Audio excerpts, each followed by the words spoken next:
Alors, donc, je vais continuer sur séminaire bien-être.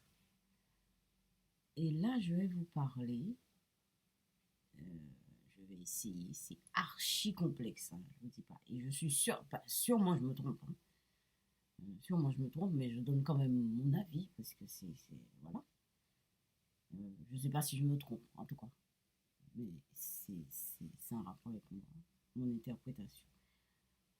Alors, je suis dans les composants de la conjonction, l'orphelin et la veuve.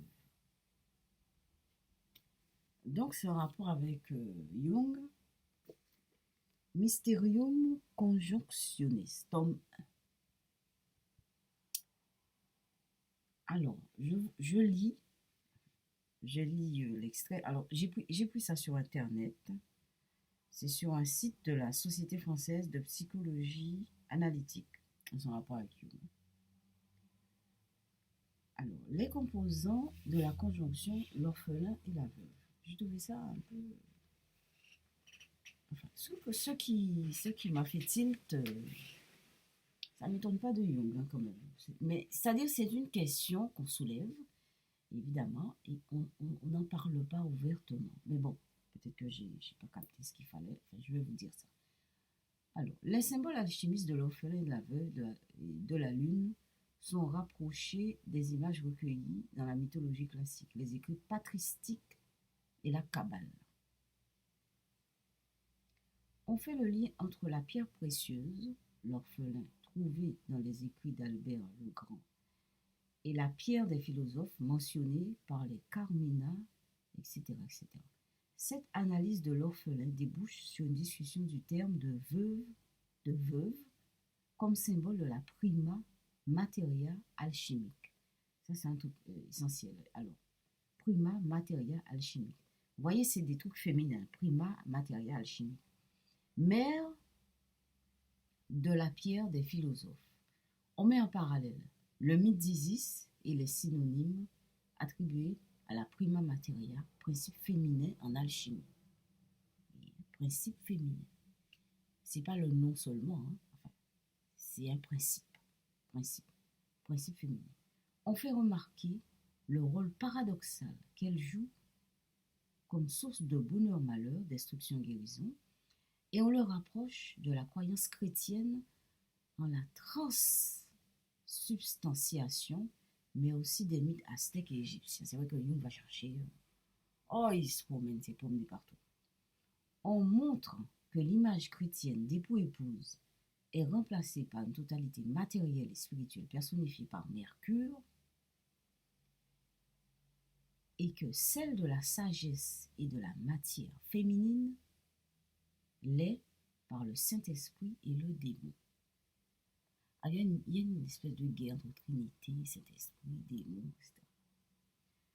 La veuve Malkouf de la Kabbale a été intégrée dans l'imagerie alchimique comme l'a été l'Église dans la tradition symbolique patristique de l'époux et de l'épouse.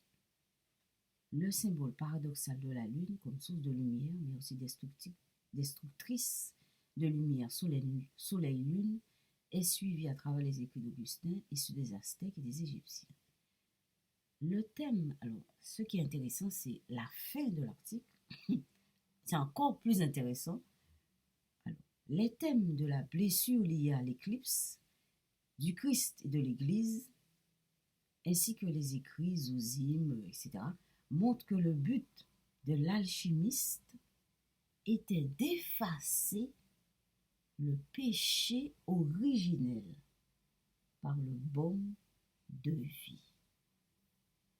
Alors, j'espère que vous n'avez pas oublié ce que l'Église dit. Enfin, on peut parler des catholiques. Enfin, ce que l'Église dit par rapport au péché originel, la position de la femme. Bon, c'est la femme qui a mangé le fruit. Enfin, bon, moi, je n'étais pas là, je ne sais pas. Voilà. Donc, l'alchimie veut effacer le péché est entré par la femme. C'est un super débat.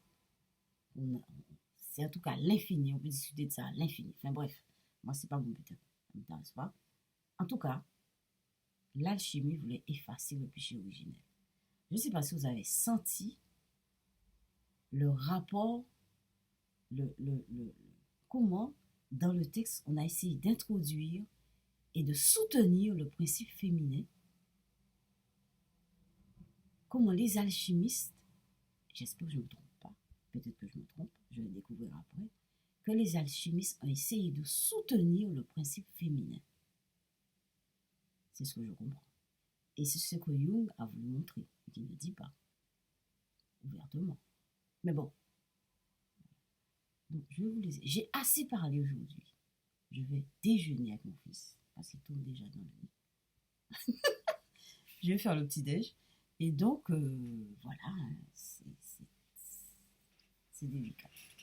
Je vous laisse là-dessus. Bonne méditation et à bientôt.